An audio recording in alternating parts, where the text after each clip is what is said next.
Nawab Talpur, thank you so much for joining us and give us an idea. Tell us what's been happening in your Well, district. in my district, Umarkot, 60% of the area of Umarkot district is underwater. And I think that area is very difficult whether we can even grow the next cultivation of wheat crop. What we are very much concerned now, thank God from last 2-3 days there is no rain. This has a population of nearly 10 lakhs and people who have been affected throughout are 800,000 people, and the people who are under sky, having no facilities, there are 200,000 people. The provincial government and the federal government, as you very rightly in the beginning said it, even our governments didn't realize that Umarkot is that bad till Chief Minister came and I took him to far-flung areas and showed him a camp where there were about 60 to 70,000 people. Then he realized, he said, even I never knew. After that, we started getting some relief. The relief has started, but the relief which we are getting from the government of point of view and their capacity, they are sending. But the quantum what we need is beyond that. To feed, for example, till now, for 200,000 people, we have only got near about 10,000 tents. We got about only 42,000 packets of the food stuff. So that is not enough. The result is that wherever we are going, we are facing this difficulty when we see people hungry. The biggest difficulty I face is when I want to give the relief to the people. When I go to the camps, and the way, I see poor children and poor women running after that relief vehicle is beyond one's imagination. The heart weeps. This area is devastated. Now, you and I have spoken on the phone. Of course, you've been on the show from Umarkot when I would be in Islamabad. The crop is gone. The sugar cane and everything else. Tell us what kind of damage has been sustained in terms of the agriculture. Well, as far as agriculture is concerned, the chili crop, which is the main crop of this district, main crop, 90% is over. Only the 10% nearing those areas towards the desert, they are a little bit saved. The cotton, 80% is gone. Sugarcane definitely is only in those areas, and that has also received a damage of about 60%. So you're talking a huge loss to the economy of Umarkot itself. Exactly. Not only that, I personally feel, I was trying to calculate that how much economic loss has the agriculture been. It's over $1 billion. Only in Umarkot district. Umarkot itself. Umarkot itself.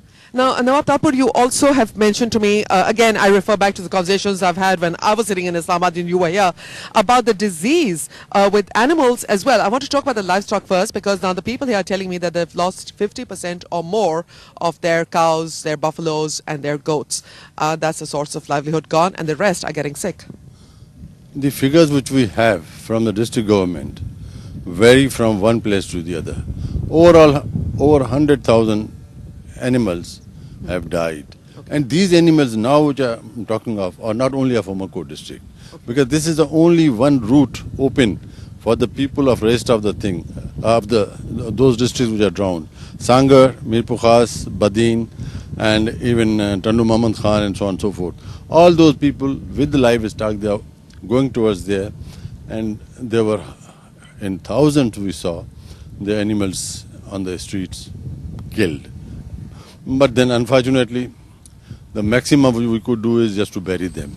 Right. But still till today, I don't think all the animals are buried. No, but 90% animals are buried. I'm getting poisonous blackish water in Mitrao Canal.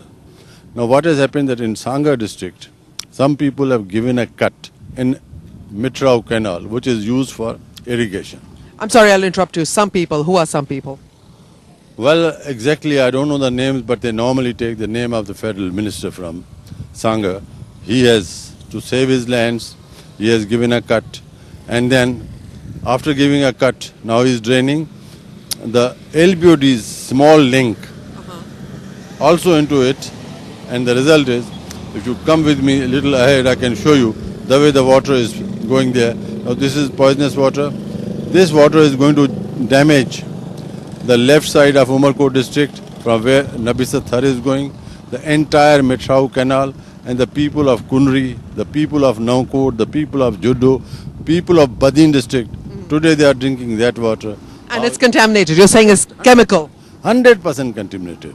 100%. What to talk of drinking, you can't even smell. So this is a major problem. Second, the major problem which we are facing today is the water. Now these lands, Let's walk a little bit further because this truck is going by. The standing water in the Talpur, I mean, this is going to be a breeding ground for mosquitoes. yeah. Now unfortunately the mosquito medicine is not working. But the thing is that how to drain this water. How do we drain this water? I had given this proposal right in the beginning about a week back to the provincial government and then to the team of the Prime Minister which had come here. And then also when Prime Minister came to the Prime Minister, that whether we like it or we don't like, the water has to come from top and go all the way through to To the sea. Sea. North to south. There's no exactly. So if we give way to water, the damage will be 25% of the district. If we don't give the way, then it will be havoc in the district.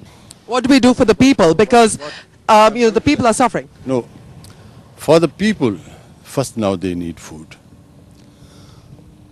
People of Umarkot district have helped them like anything, along with the government. And I salute the people of Umarkot because the way they have helped is only government aid with their help that we've been able to feed them somewhat. So we need maximum food and we want to shift these people, except those people whose villages are drowned, to places where we have tent camps. They're at one place where we can provide them full medical facilities and food. Second thing is they need shelter. All kacha houses, my information is, and which matches the local administration figures, that 90% kacha houses are shuttered, gone. So they say, well, what? So at least they should get tents. So we've asked them that Umarkot district should at least get 70,000 tents plus arrival of 5,000 ration packets per day. Per day. And it should continue for at least months and months till all the people are evacuated and they go to their homes and are settled. Now, Talpur, there has been so much criticism from the people, everybody we've spoken to, the media, that the government really has not done what it's supposed to have done. In fact, the government has done nothing, is what a lot of people have said to me in a couple of other districts where I've been. Do you think the government should have done more, could have done more? It is the responsibility of the government to take care and look after the people. It's nobody else's responsibility. But since I have been here from day one, initially the government didn't even feel that there's a big disaster. This is your own government. Yeah, of course. Till they came here and they saw. And after they have come, after they have seen, now they are giving us maximum. We are facing big difficulty even in the transportation. You must have traveled from this way down to Umarkot. Yep. You must have had 2 stops. You know that road is about to be damaged and collapsed. I spoke to the chief engineer of the highways and I told him that what are you doing? I'll be cut off from the rest of the province. And the result will be that I won't be getting whatever little relief I'm getting. Exactly. He promised me within 48 hours it will be repaired. It wasn't. I saw it. It wasn't repaired.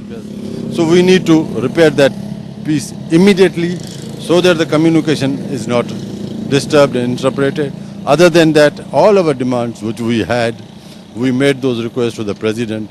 He was very kind and he directed all the officials to take care. The outbreak of disease, you've mentioned it briefly, but the mosquitoes, I've noticed in Mirpur Khas and Umarkot, there are swarms of mosquitoes, even in the villages where people are on tents and various other places. What can we do about that? For that we need medicine. We have medicine. The medicine which we have is not working. And the result is, I made a request to the President. He has given a directive. We said, we want good medicine for that. And that's, I think by tomorrow we should start getting it. And this will be top priority. Not only this, but we have also seen a patient of dengue in Kunri already.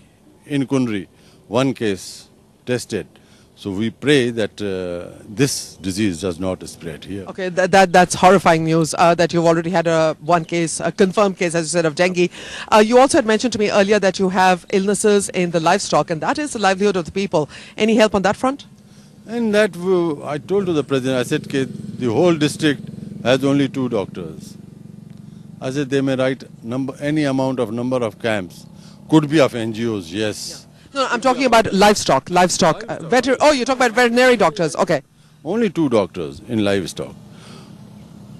They have mentioned about 23 camps for livestock. Right. But I know that there are only 2 doctors in livestock. We have made a request for more doctors, more medicines. We don't have any medicines, literally zero in livestock. And same is the case in medicines, in the hospitals. Okay. What kind of diseases are you seeing in the livestock? Foot and mouth disease? What's going on? Well, they say there's a bug in desert which bites them, and then they become little upset and then they die. Okay. So this is very dangerous. This is scary. That's scary. That's very scary. Because this is a livestock area, Yeah.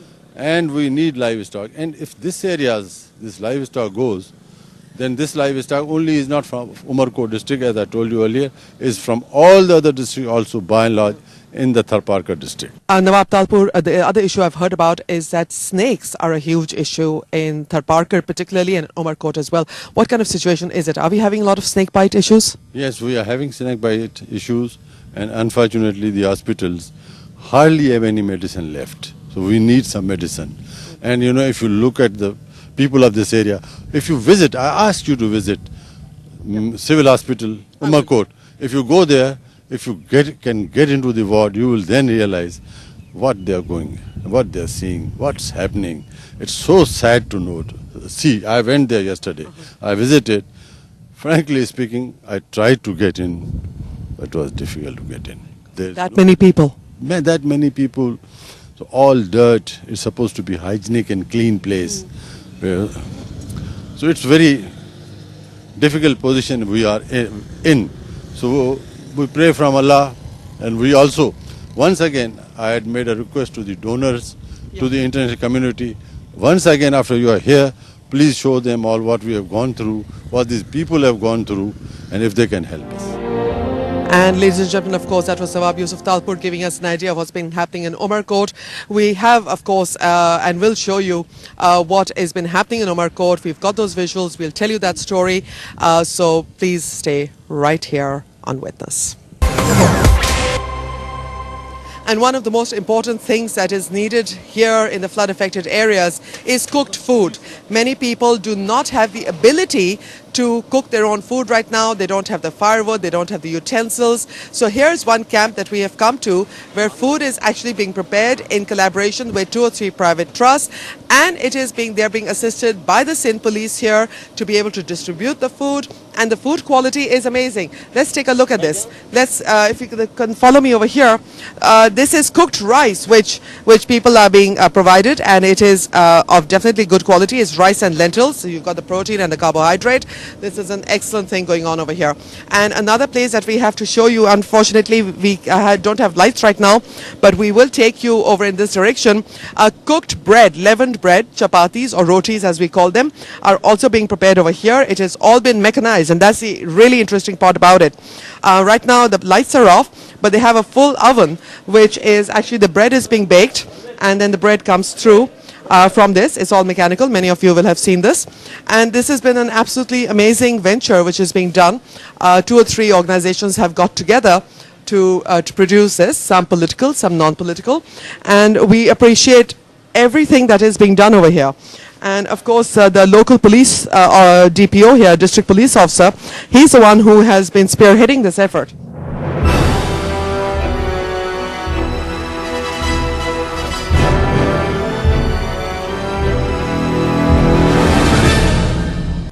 now here, one of the people who's working over here, he just told me that they make food for 15 to 20,000 people per day, one meal a day, and they distribute it to the people using police vehicles. The police is collaborating in this effort, so the food distribution is being facilitated by the district police. And that's critical, because how do you get the food to the people even if you can cook it somewhere? So this is what we need to see replicated in other districts of Sindh which are flood affected, that the local administration needs to work together. The police and the DC